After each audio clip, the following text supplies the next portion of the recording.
In a quiet room, an old clock ticked loudly. My husband John was glued to the TV, ignoring me completely. I felt fed up with all the problems we'd had over the years. John broke the silence, sneering at me. I told him firmly, "I'm leaving." He mocked me, saying I couldn't survive without him. But his words only made me more determined. I couldn't take his neglect and his mom's meddling anymore. It was time to leave and take charge of my life. "I can handle it," I said confidently, standing up. Even though I was nervous about what was next, I felt strong. John's mom, who had been living with us for a while, walked in and saw my packed bags. "Leaving already?" she sneered, thinking I couldn't handle their family issues. I ignored her and grabbed my bags, heading for the door. John just sat there, saying, "You'll be back. You can't do this alone." As I stepped out of the house, a feeling of freedom washed over me. The evening air was refreshing, lifting my spirits. I didn't know where I was going, but for the first time in years, I felt a glimmer of hope. For 2 decades, I'd been playing the role of John's obedient wife, feeling more like a convenience than a partner. My son, Elias, was the only source of happiness, but even he couldn't fill the void in my heart. John's mom made things worse with her constant criticism and manipulation. Finding a small, peaceful apartment was a relief. It became my safe space where I could think without judgment. I ignored calls and messages from John and his mom, who begged and threatened me. I was determined to stand my ground and move forward. My coworkers at the library, where I'd worked for a long time, supported me. They had seen how I'd been struggling and were happy to see me finding my strength again. Surrounded by books and understanding friends, I started to feel like myself again and began to believe in a brighter future. While I was settling into my new life, Elias called me, sounding worried. "Mom, are you okay?" he asked. I reassured him, feeling calm for the first time in years. "Yes, Elias, I'm doing better than ever." But then he told me about the problems at home. My decision to leave hadn't gone down well. John had turned to drinking, and his mom wouldn't stop blaming me for leaving. I pushed away the guilt, reminding myself that they needed to respect my decisions. Elias hesitated but then expressed his support for me prioritizing my happiness. Ending the call, I realized this was just the beginning of proving myself to John and his mother, who had underestimated me for too long. It was time they saw I wasn't the obedient woman they thought I was. My journey to self-discovery and independence had only just begun. In my quiet new home, I reflected on the 28 years with John. What started as a promising relationship had soured over time. John's charm and our shared dreams once seemed perfect, but he became more focused on himself, neglecting our family. Elias's birth didn't bring us closer, it highlighted our growing distance. John thought providing money was enough, leaving me to handle the emotional support. His mother, Ariana, was always there, criticizing my parenting.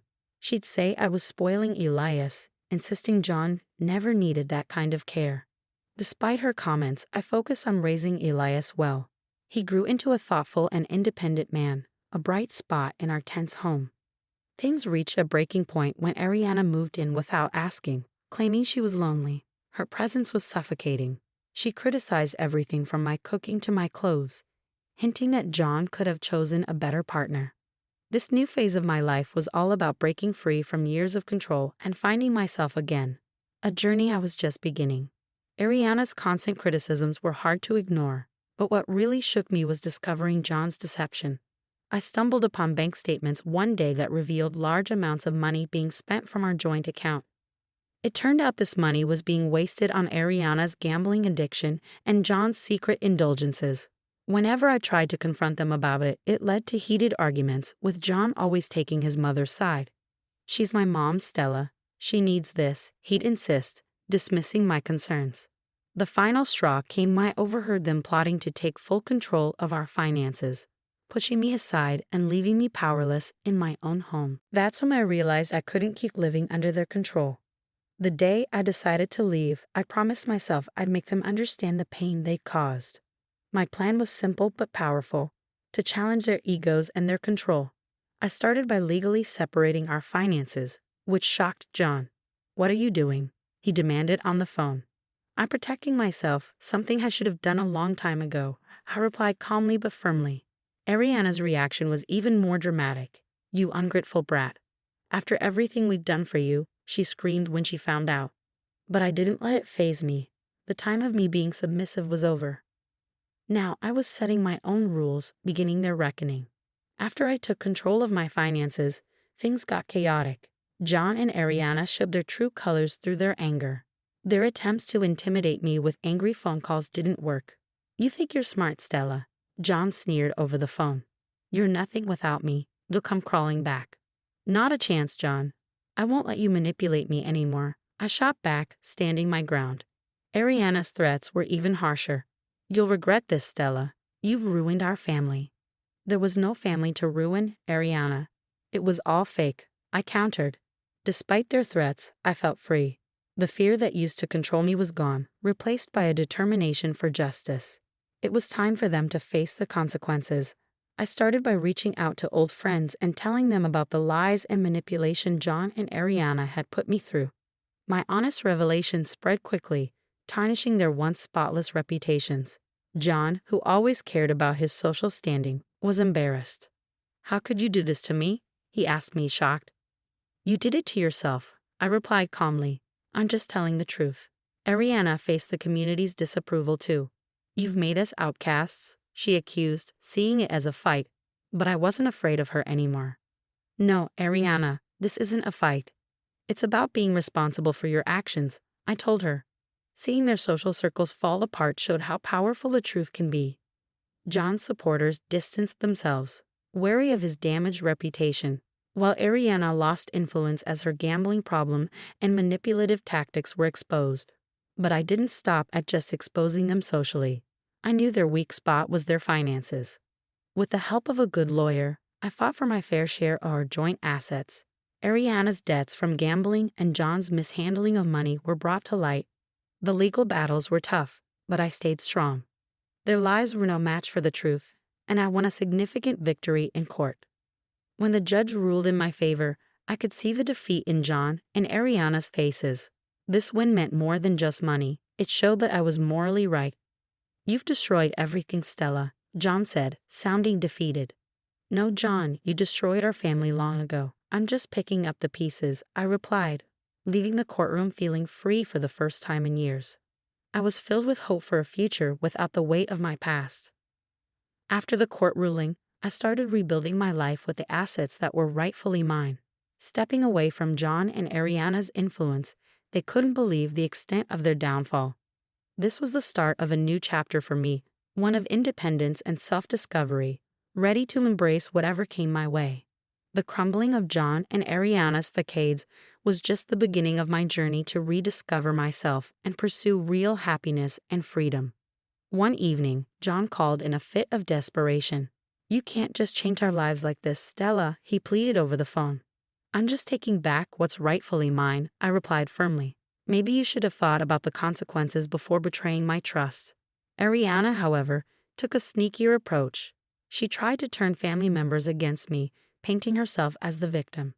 "You're tearing our family apart, Stella," she accused me when we bumped into each other at the grocery store. "This family was broken long before I left," I replied, refusing to show any sign of distress. I embraced my new freedom, enjoying the ability to control my own life. I cut off their access to me by changing my phone number and found comfort in volunteering at a local shelter, helping others who have faced similar struggles. But my fight for justice wasn't over yet. I found out Ariana planned to challenge the court's decision, hoping to get money for her gambling habit. "You won't win, Stella. I'll make sure you pay," she threatened in a message sent through a relative. In defiance, I strengthened my legal defenses, prepared to counter any challenge she brought forward. The person who once avoided conflict had become a determined advocate for her own rights.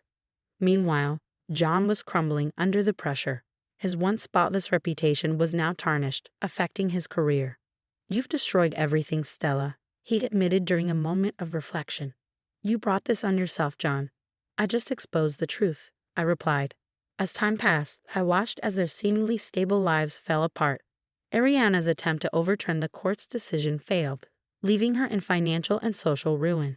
John's professional life continued to decline, his reputation irreparably damaged.